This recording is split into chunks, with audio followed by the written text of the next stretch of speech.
Sam Harper stared out the viewport of the Starlight Envoy as the massive Vordax warships came into view.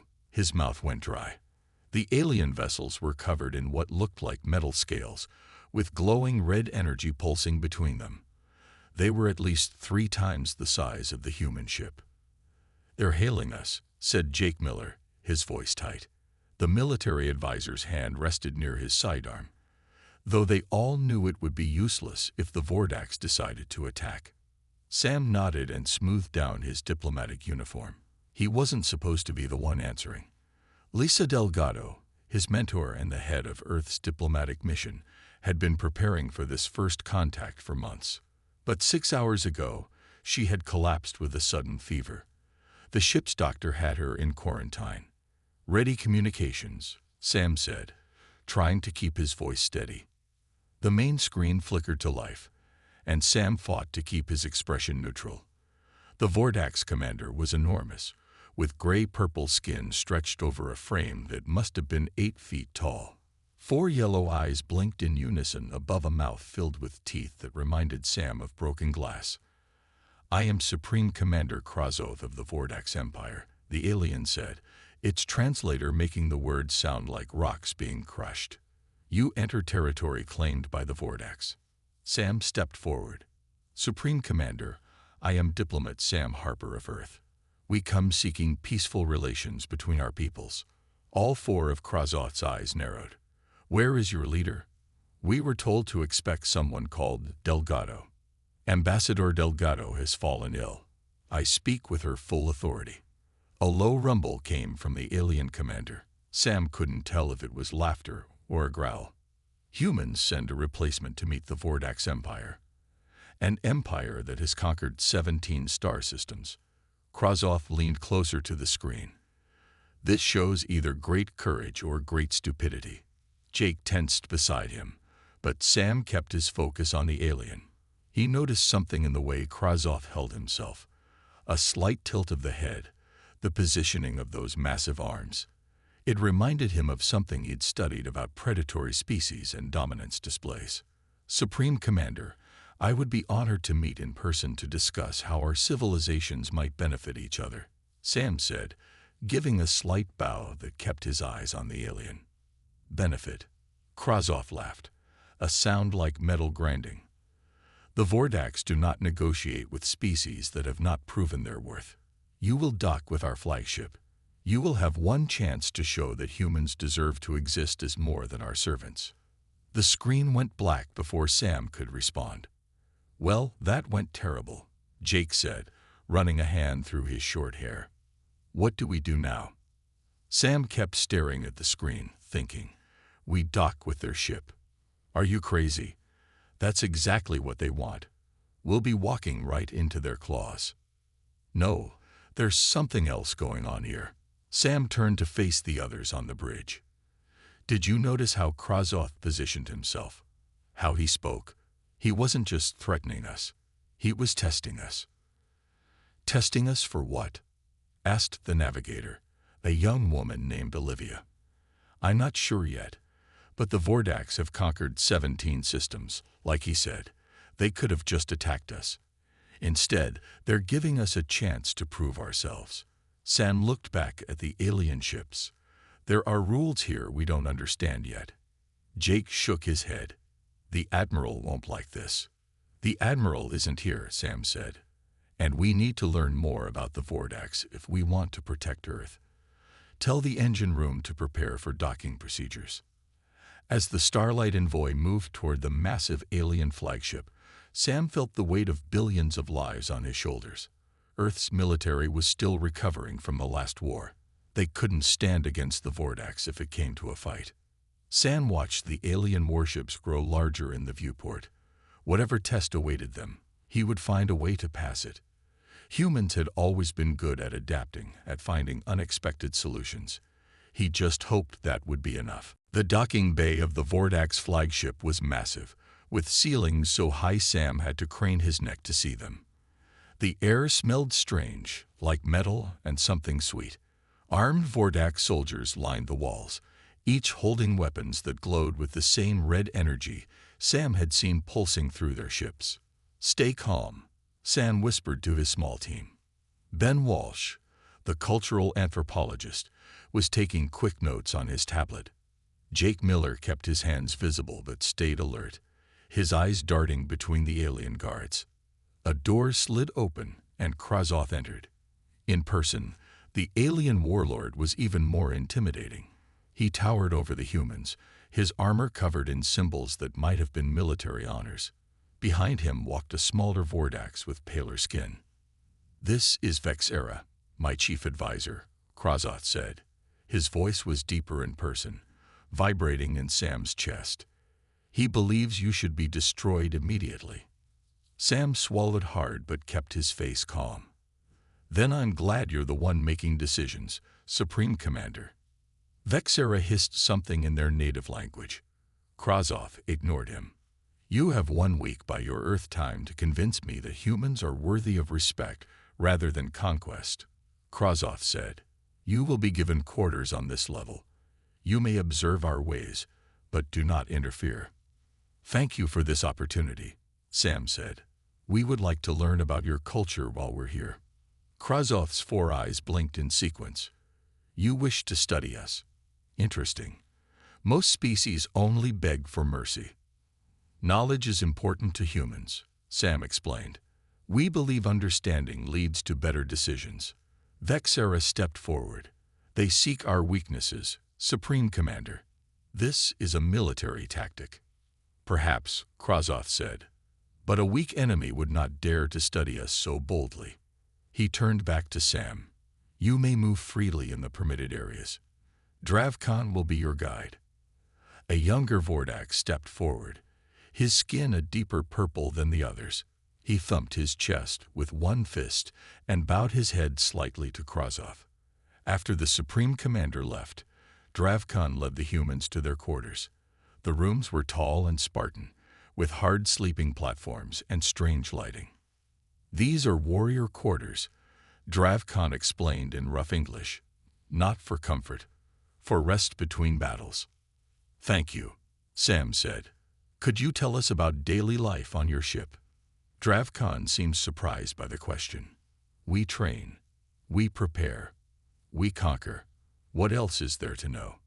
Ben Walsh spoke up. "What about recreation? Art? How do you spend time when not fighting?"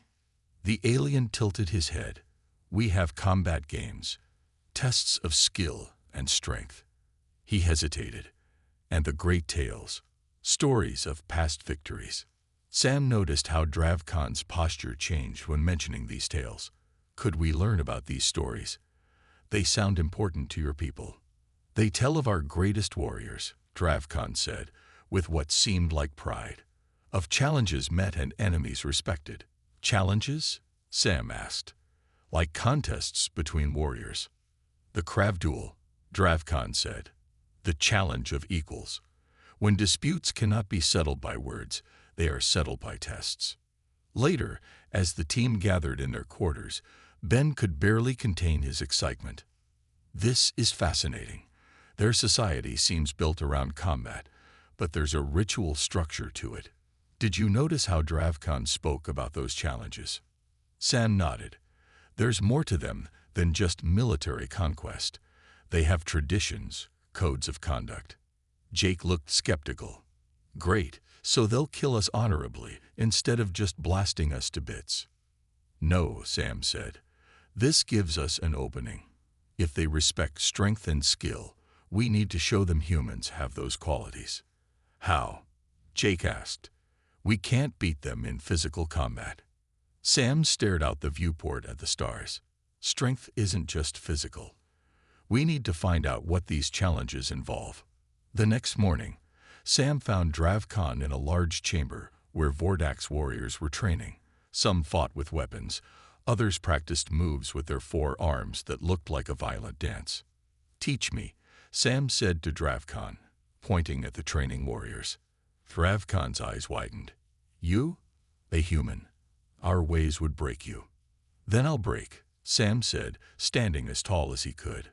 "But I want to understand." Sam's muscles burned as he tried to hold the stance Dravkhan had shown him.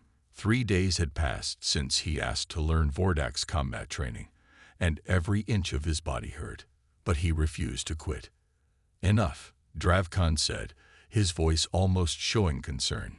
Your body needs rest. Sam lowered his arms with relief. The Vordax don't seem to need much rest. We have 4 hearts, Dravkan said simply. You have 1. Different strengths. Sam grabbed a towel to wipe his sweat. Dravkan watched with curiosity. The water from your skin, the alien said. This is how you cool yourselves. Yes, Sam replied. Does that seem strange? Different, Dravkan corrected, not strange. The universe is full of different ways to survive. Sam was surprised by the thoughtfulness in the alien's words. Each day, he was learning that the Vordax were more complex than they first appeared. A loud alarm suddenly blared through the ship. Dravkan stiffened. What's happening? Sam asked.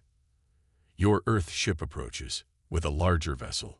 Sam hurried back to his quarters where Jake and Ben were already watching through the viewport. A new human ship had arrived alongside the Starlight Envoy. It was larger and bore diplomatic markings. That's the ambassador's ship, Jake said. Looks like headquarters sent backup.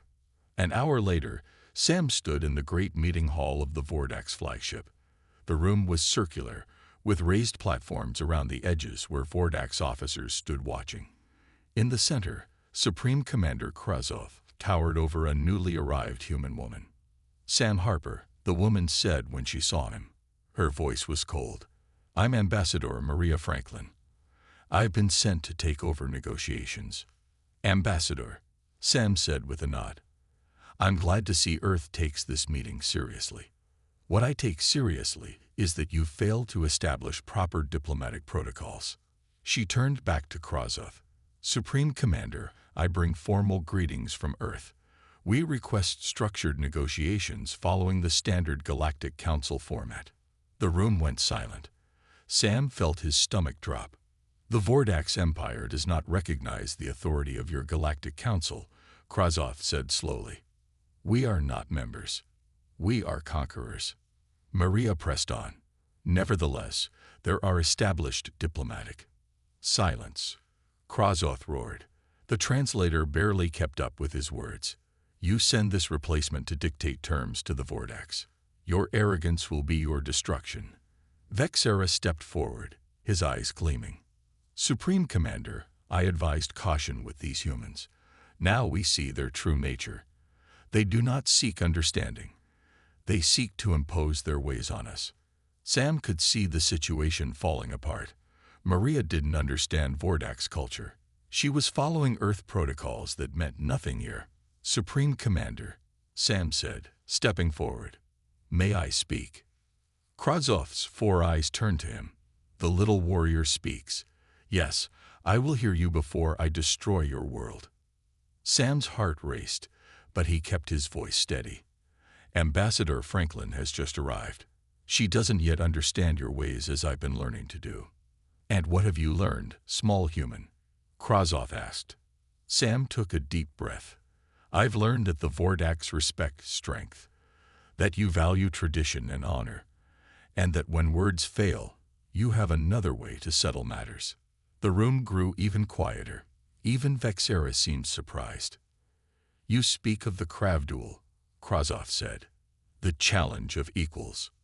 Yes, Sam said, and I invoke it now. Gasps came from both humans and Vordax. Maria looked horrified. Harper, what are you doing? She hissed. Krazov leaned forward. You? Challenge me. I could break you with one hand. The challenge isn't just about physical strength, Sam said, remembering what he'd learned from Dravkan. It's about proving worth through multiple trials, about showing the qualities that make a species strong. You know our ways better than I expected, Krazov said. But do you understand what you ask? If you fail the challenge, your world belongs to the Vordax Empire. And if I succeed, Earth will be recognized as equals, worthy of respect rather than conquest, Sam replied. The great hall erupted in Vordax voices. Vexera was shouting something at Krazov. Maria was trying to pull Sam back, but Sam kept his eyes on the Supreme Commander.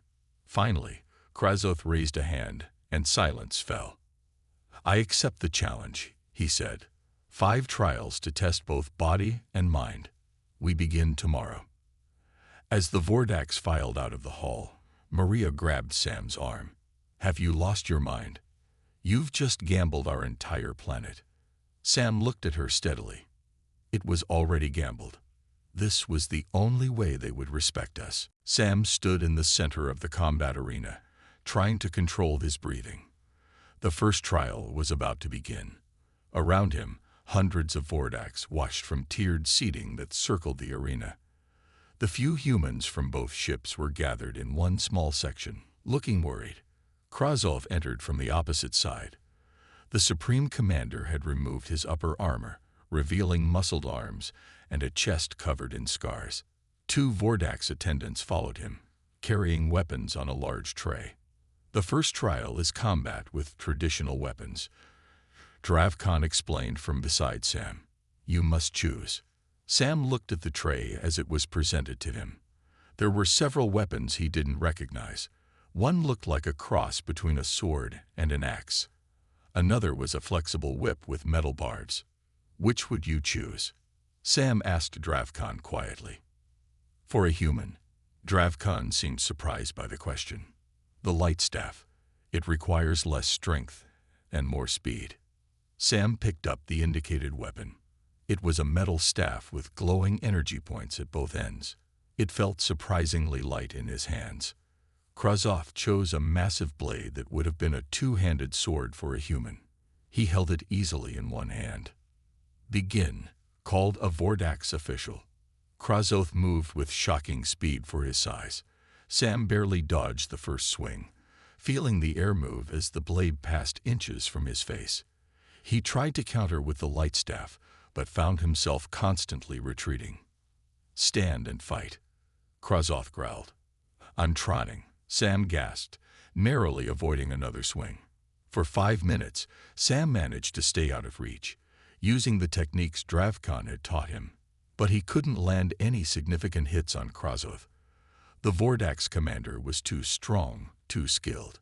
Finally, Krazoth feinted to one side and caught Sam off guard. The flat of his blade struck Sam's legs, sending him crashing to the floor. The light staff rolled away. Krazoth stood over him, blade raised. "Do you yield?" the Vordax commander asked. Sam knew there was no way to win this fight, but something in Krazoth's tone made him pause. This wasn't just about winning. It was about how you fought. "I yield this match," Sam said clearly, "but not the challenge." Krazoth lowered his blade and nodded. "You lasted longer than expected, and you knew when to yield rather than die foolishly. There is wisdom in that." As Sam limped back to the human section, Jake looked grim. "Well, that's one trial down, and we're losing," he said. "Maybe not," Ben Walsh said thoughtfully. "Did you see how Krazoth reacted? I think Sam earned some respect by how he fought, even though he lost." Kelly Burton, the xenobiologist who had arrived with Ambassador Franklin, joined their conversation. "The next trial is an endurance test in different environments. That might be better for human physiology." "How do you know that?" Sam asked. "I've been studying their biology," Kelly explained. Vordax evolved on a world with very stable conditions. They're strong, but not as adaptable as humans when it comes to environmental changes. An hour later, Sam and Krazoth stood before 5 sealed chambers.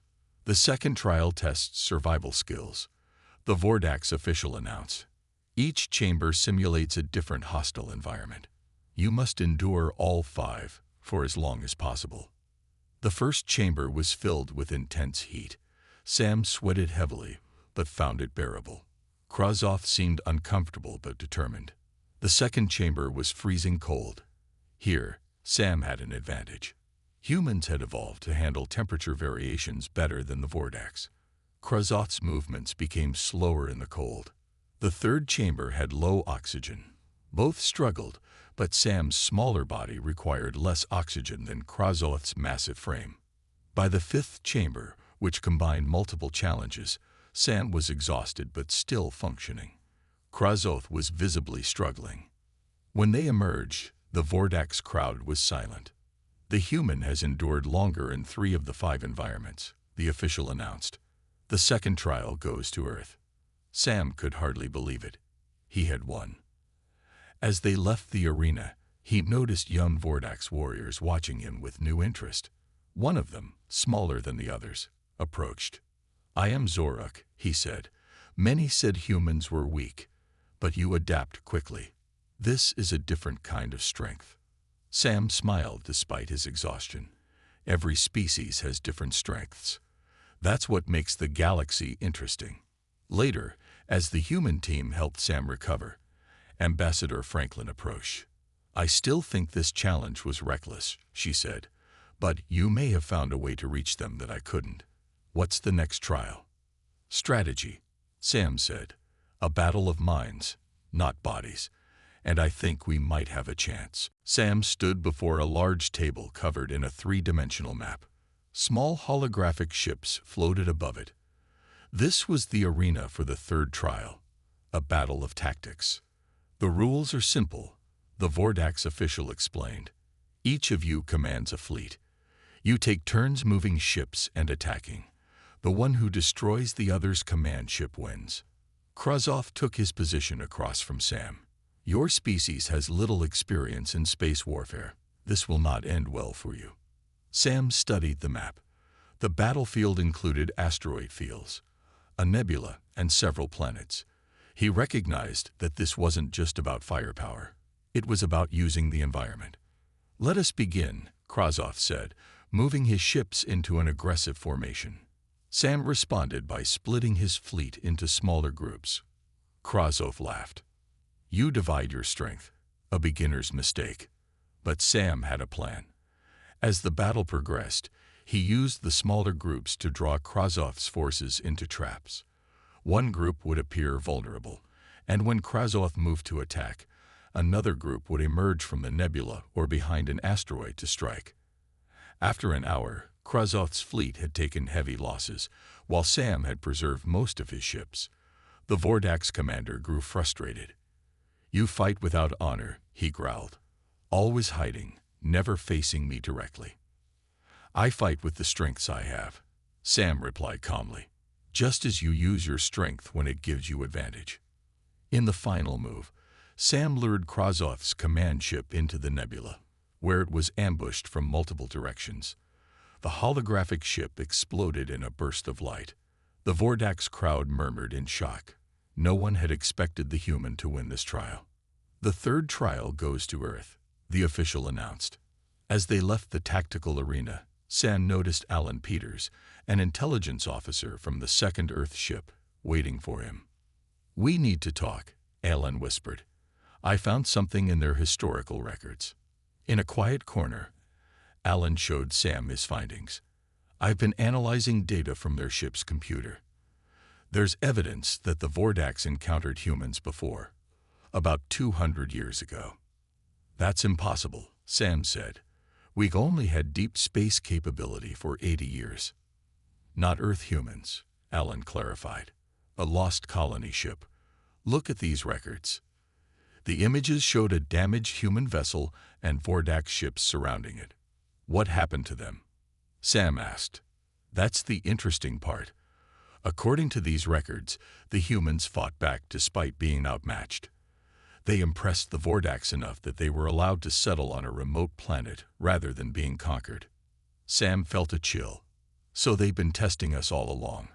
They wanted to see if we're still the same humans they respected before." Later that day, Sam went to the ship's archives, where he met an elderly Vordax named Tizara.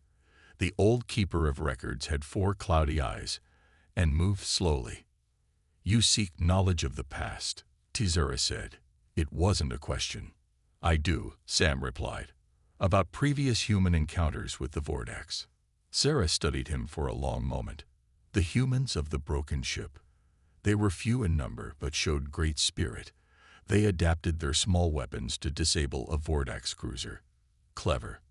Unexpected. And Krazoth knows this history? Sam asked. Krazoth was a young warrior then.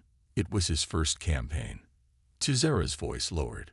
Not all Vordax approved of letting those humans live. Some, like Vexera's ancestry, believed it showed weakness. Suddenly, the conversation was interrupted by alarms blaring throughout the ship. Sam rushed back to find Jake running toward him. "We've got trouble," Jake said. "The fourth trial has been announced. It's called the Test of Courage, and Vexera has been seen entering the preparation chamber." "What does that mean?" Sam asked. "Kelly thinks he's sabotaging it. The test uses some kind of Vordax psychic technology that makes you face your fears. Vexera could be rigging it to break you." Sam took a deep breath. "Then we need to prepare. What do we know about this technology?" "Not much," Jake admitted, "but Zorak has offered to help. He says Vexera is violating the sacred traditions of the challenge." Sam nodded. "The challenge is giving us allies among the Vordax. Maybe that's been the point all along." As they hurried through the corridors, Sam noticed how differently the Vordax warriors now looked at him. Not with contempt, but with curiosity. Some even gave small nods of acknowledgement. The score stood at 2 trials for Earth, 1 for the Vordax. If Sam could survive the 4th trial, Earth would be on the verge of winning the challenge and securing its future. The chamber for the 4th trial was dimly lit with a strange purple glow. In the center stood 2 pod-like structures with clear fronts. Sam could see complex machinery inside them. "The test of courage reveals what lies in the heart," the Vordax official announced. "Each challenger will face their deepest fears. To pass, you must overcome them and press the release button inside the pod."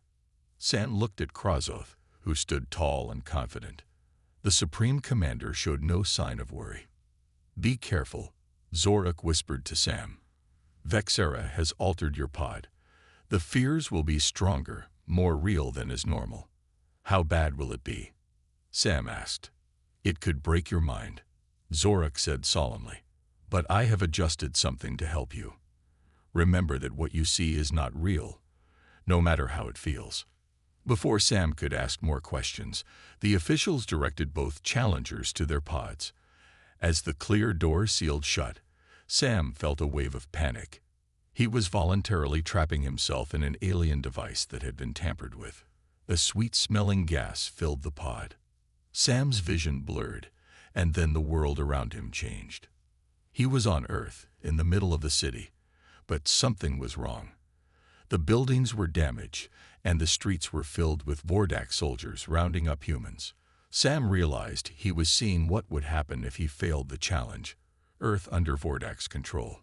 "This isn't real," he whispered to himself. "It's the test." The scene shifted. Now he was in a small room. The walls were closing in slowly. Sam had been claustrophobic since childhood, after being trapped in a collapsed treehouse. His breathing quickened as the walls drew closer. "Not real," he repeated, but his body wasn't listening. Sweat poured down his face as the walls pressed tighter.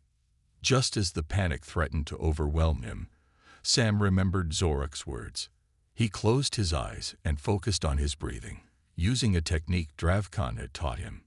Slowly, the feeling of the walls pressing in faded. When he opened his eyes, he was facing a new fear. His team members stood before him, bloody and defeated. "You failed us," Jake's image said. "Your stupid challenge doomed Earth." "This isn't real either," Sam said more confidently. "My team believes in what we're doing." The visions became more intense. Sam saw himself abandoned, saw Earth destroyed, saw all his worst fears play out. But each time, he reminded himself that these were only illusions designed to break him. Finally, after what felt like hours, he saw a small red button glowing in the darkness. The release button. Sam pushed through the last vision. Himself as a failure, alone and forgotten, and pressed it firmly. The pod door opened with a hiss. Sam stumbled out, his legs weak but his mind clear. Across the chamber, Krazoth was already standing outside his pod, watching Sam with all 4 eyes. The human has completed the test of courage, the official announced, sounding surprised. Krasov approached Sam. You faced fears that were enhanced beyond normal levels. I could sense the strength of them from my own pod. Yet you prevailed. Before Sam could respond, a commotion broke out at the side of the chamber. Vexera was being restrained by 2 Vordax guards, with Zorak standing nearby. Treachery, Vexera shouted. The human had help. No, Zorak said firmly. I only corrected your sabotage, Vexera. You are the one who violated the sacred traditions of the challenge. Krasov's face darkened with anger. Is this true, Vexera? Supreme Commander, Vexera said, his voice now pleading. I only sought to protect our empire from human deception. They are not worthy of our respect. Krasov turned to Sam. Did you know of this sabotage? I was warned, Sam admitted, but I chose to face the trial anyway. The Supreme Commander was silent for a long moment. Then he did something unexpected. He placed one of his 4 hands on Sam's shoulder. Today, you have passed 2 tests, the official one, and the test of Vexera's treachery. The score now stands at 3 trials for Earth, 1 for the Vordax. The chamber erupted in sounds of surprise from both humans and Vordax. Sam could hardly believe it. 1 more trial, and Earth would win the challenge. The final trial will take place tomorrow, Krasov announced. The challenge of truth. Both challengers will reveal their species' greatest strength and greatest weakness. Choose your words carefully, human. The fate of your world depends on them.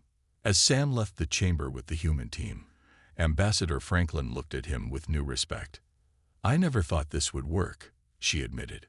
But now we're 1 trial away from saving Earth. It's not over yet, Sam said. The last trial may be the hardest of all. We have to decide what truth to tell about humanity. The grand ceremonial hall of the Vordax flagship was filled to capacity. Representatives from all 17 conquered star systems had arrived to witness the final trial. The human delegation stood together, tense but hopeful. In the center of the hall, 2 raised platforms faced each other. Sam climbed onto one, while Krasov mounted the other. Between them floated a small device that glowed with pulsing blue light. The challenge of truth will now begin, announced the chief official. This device measures deception. Any lie will be detected, and the speaker will fail the trial. Sam swallowed hard. This wasn't just about clever words or physical endurance. This was about laying bare the soul of humanity. Supreme Commander Krasov will speak first, the official continued. Krasov stood proudly, his 4 arms positioned in a formal stance. The greatest strength of the Vordax is our unity, he began.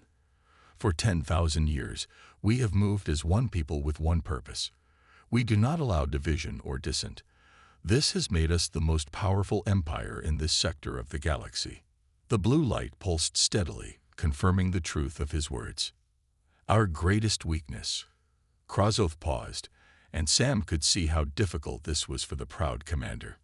Our greatest weakness is that we are dying. Gasps rose from the assembled Vordax.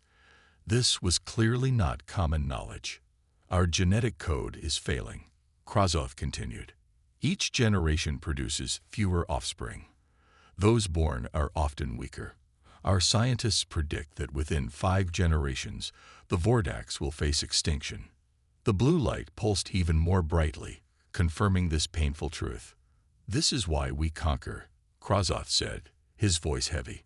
We search the galaxy for species with compatible genetics that might save our people. Our strength has become our weakness. We know only how to conquer, not how to ask for help. When Krasov finished, the hall was completely silent. Sam realized that the commander had just revealed a secret that few Vordax even knew. The human will now speak, the official said. Sam took a deep breath and looked out at the gathered aliens. Everything depended on what he said next. The greatest strength of humanity is our diversity, he began. Unlike the Vordax, we are not united. We argue, we disagree, we sometimes even fight among ourselves. But from this chaos comes creativity and adaptation. We solve problems in countless different ways because we see the world through countless different eyes. The blue light pulsed, confirming his words. Our greatest weakness is fear, Sam continued. Fear of those who are different. Fear of failure. Fear of the unknown. This fear has led us to terrible acts of destruction. We have fought wars that nearly destroyed our planet. We have hated those who were not like us. Sam paused, then looked directly at Krazoth. But we are learning. From our diversity comes understanding. From our failures comes growth. We are not perfect, but we are constantly changing, constantly adapting. And right now, Earth is home to some of the most advanced genetic science in our part of the galaxy. The blue light pulsed its brightest yet, confirming the absolute truth of Sam's words. As Sam stepped down from the platform, the hall erupted in voices. The Vordax council members were conferring urgently with Krazoth. The human delegation looked confused. Suddenly, a loud explosion rocked the hall. Smoke filled the air as a side door blasted open. Through it rushed Vexera, followed by several armed Vordax. The challenge is a lie, Vexera shouted. The human speaks of helping us, but they only seek to weaken us. Vexera raised a weapon, aiming first at Sam, then swinging toward Krazoth. You both would destroy the Empire with this talk of peace. Without thinking, Sam leaped forward, pushing Krazoth aside as Vexera fired. The energy blast caught Sam in the shoulder, spinning him to the ground. Chaos erupted in the hall. Krazoth roared orders as loyal guards moved to protect him. To everyone's surprise, Krazoth pulled Sam behind a column, sheltering the injured human. You risked your life for mine, Krazoth said, sounding genuinely puzzled. Why? Despite the pain, Sam managed a small smile. Because that's what allies do. As Vexera's rebels were surrounded and captured, Krazoth stood and addressed the hall. The challenge is complete, he announced. The human has won, not just by trials, but by actions. Earth will not be conquered. Instead, I propose something new for the Vordax Empire. An alliance. 3 days later, aboard the Starlight Envoy, doctors from both species worked together. Earth's genetic experts began examining Vordax DNA, while Vordax engineers shared technology with the humans. Sam, his arm in a sling, stood with Krazoth on the observation deck. Will your people accept this alliance? Sam asked. Most will, Krazoth said. Those who follow Vexera are few, and when they see that your science might save our species. No guarantees, Sam reminded him, but we'll do everything we can. Krazoth nodded. This is better than conquest. Different, but better. As they looked out at the stars, Sam thought about how close Earth had come to destruction. One challenge had changed everything. Sometimes, the universe's greatest duels weren't won by weapons, but by words and understanding.